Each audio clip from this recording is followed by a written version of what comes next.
at 50,000 rupees. So that is 5 lakh rupees of additional revenue that you might be True. losing on if you get away or lose a client. And if it's a good client, we honestly don't let them go away. Yeah. If the client obviously if things get toxic, if things don't align with what we're doing, then it's okay to let go of clients. Do you guys have a client servicing team also? Because I have heard a lot of agency owners talk about that they have a specific team, like a client servicing team dedicated, that will talk to the client and make sure that the work is more than just transactional, as you mentioned. Like it is actually a relationship that you guys build with the client. Our team is basically divided into 2 or 3 segments. Content managers are the one who are in direct touch with the clients as well for their day-to-day needs. Yeah. Behind the content managers are the team who executes stuff. Now those are people who are video editors, graphic designers, few freelancers as well. So, and those are the people who are not directly in touch with the team. They are in touch with the content managers. So our content managers are the part of the client servicing team in this case, because that is where the we build a relationship as well.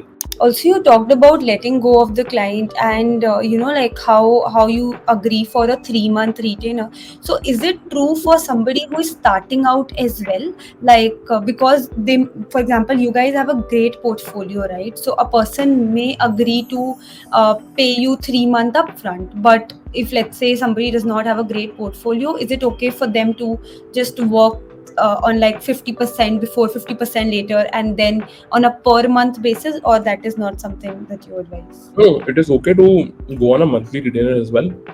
Yeah. But what's needed to be done is a 3-month commitment at least.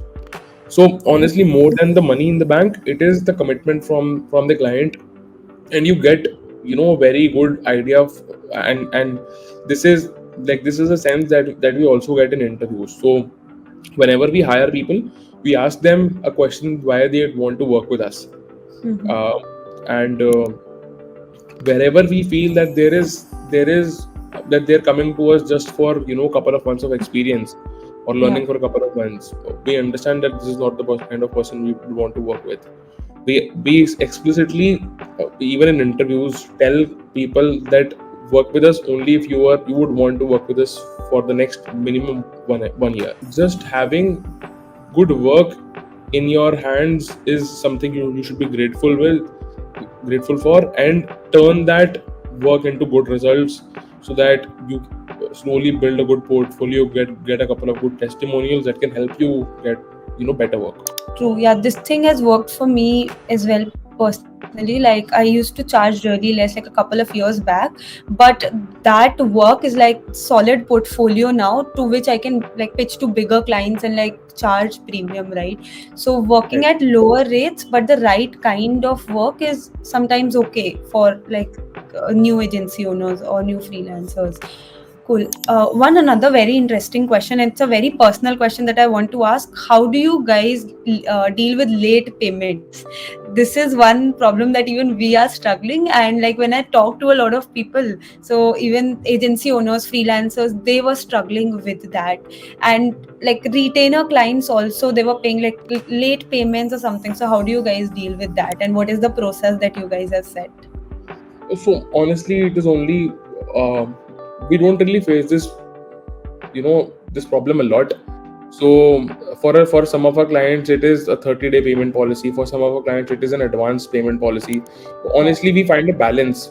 There are some clients who pay to us in advance, and then I so in the beginning, when I was starting out, I was also not aware of taking payments in advance. So since then, the clients that we've been working with, these clients pay to us after the month ends only. It is I guess few I'd say almost a year or a couple of years back, since we've realized the importance of having upfront payment. So now we have almost 40-50% of the clients who pay us upfront, and 40-50% of the clients who pay after the month. And Mhm. that is not an issue for us. There are a few times when it happens that the payments have been delayed for a couple of months. That is when I personally reach out to the founder And a founder has a reputation. Someone who's reaching out to a founder and telling them that payment is delayed is something that they usually take care of. So it's not a major issue that we face, honestly. Have you had any bad experience where you did the work and then you guys were ghosted or something? Like any Yeah, bad experience? absolutely. Yeah, but not with clients. Those were with agency. Okay. So we were white labeling stuff for an agency where the agency was getting work done from us, and they were the ones who were basically the front end for the client. So in these situations, things like these happened multiple times, and that is when I realized I don't think we'd be able to work with any other agency from Yeah. this point of view. And that is what we also do. So there are a lot of clients who need other services as well, who need, let's say, Facebook ad services, website designing services. And earlier what I used to do is I used to tell them this, that yes, we fulfill all these kind of services as well, and get this work done from any partnering agency that I have. But lately we've realized that that is not the best approach. We ideally just refer them to the agencies that we know, and those people are happy to share they're happy to share affiliate commissions with us as well. That really Yeah. works because the client also knows that they're going to someone who's not just doing everything, they're doing something specific for them. Yeah. So yeah, This is something that even we do. Like we refer and like whatever cut or something, and that is helpful for them. And we get a lot of work also because of this referral absolutely, process now. absolutely. So yeah, Yes, that yes. definitely helps.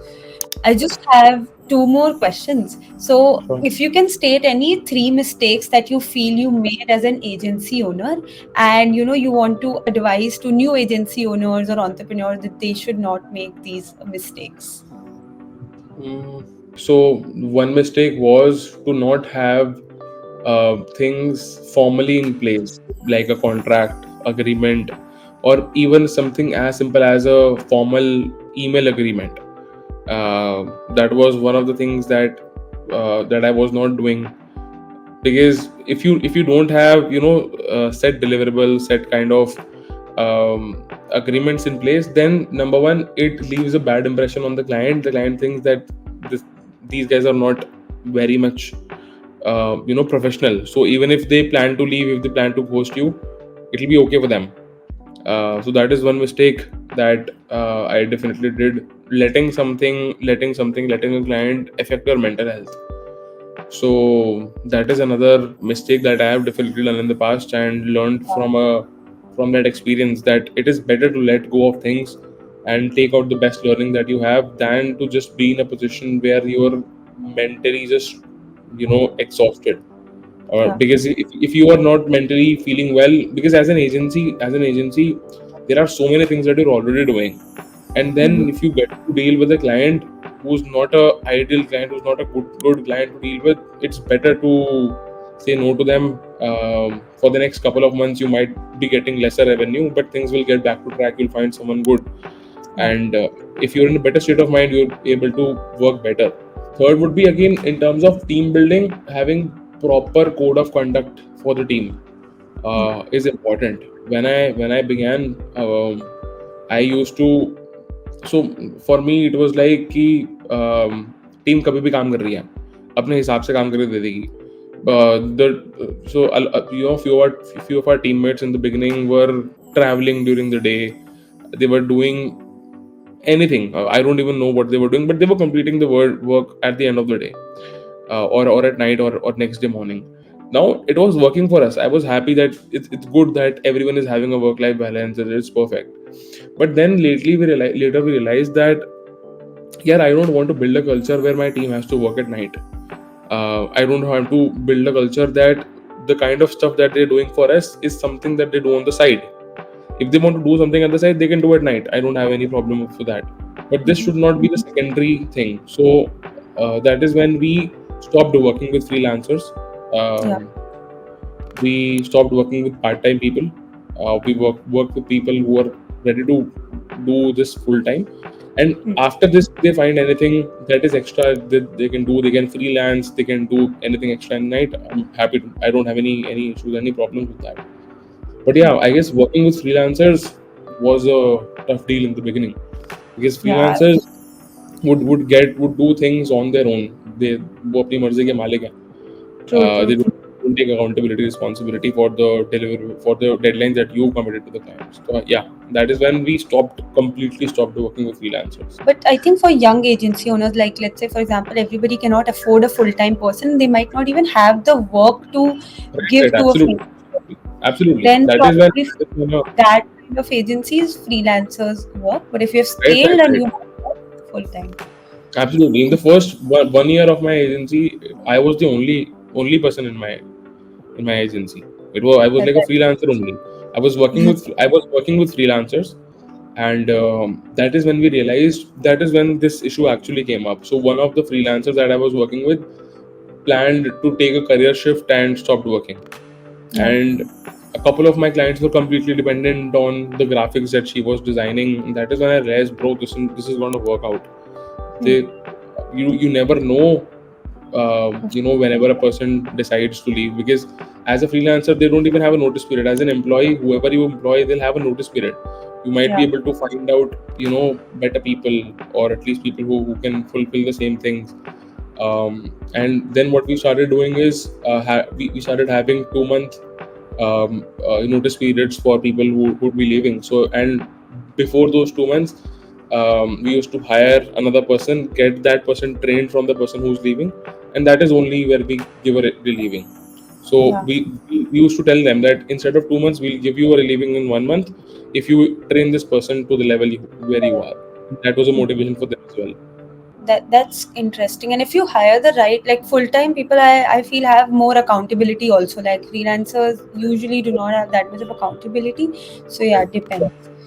Coming to the last and the very interesting question, so we see that there are a lot of agencies now, right? Like every other person, like have an agency. But do you think there is that one niche that is still unexplored, and a person can probably start an agency, or possibly in the niche of marketing only, but like some agents, some specific domain that is unexplored? For example, I was thinking that let's say there's an agency that connects entrepreneurs with podcasts. I don't know if that agency exists already, but podcasts are growing and entrepreneurs are also growing. So why Right. isn't there any specialized agency that just connects these two, right? A specialized agency.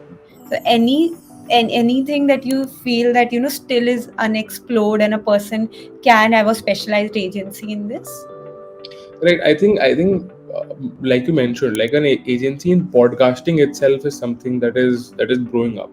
Not Yeah. just connecting. I'm not sure if just for the matter of connecting, how it can be monetized at a scale.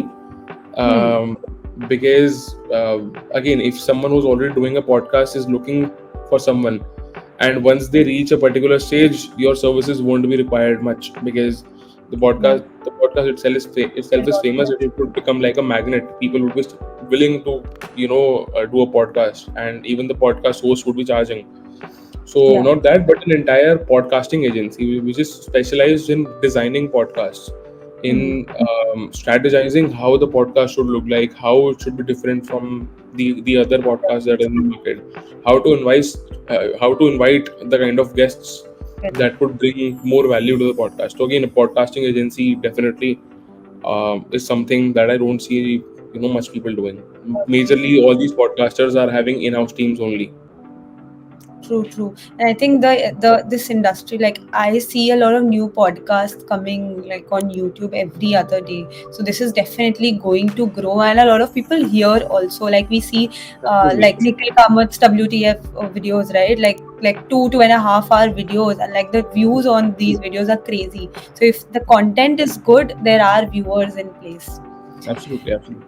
Cool. I think I am done with all the questions that I had in mind. Thank you so much for answering all of them. I am sure, like, it covered like everything from start, how to get clients, retain clients, pricing, everything that would be required for an agency owner. So, yeah, thank you so much, Aman, for doing this video. Thank you, Muskan, for having me in this video and having this conversation. It was Yeah. happy. It was great to share all these insights. Yeah. Also, Aman has a great Instagram channel. I will put the links in the comments in the description box below. Do check it out. He gives really good value out there. Thank you, thank you.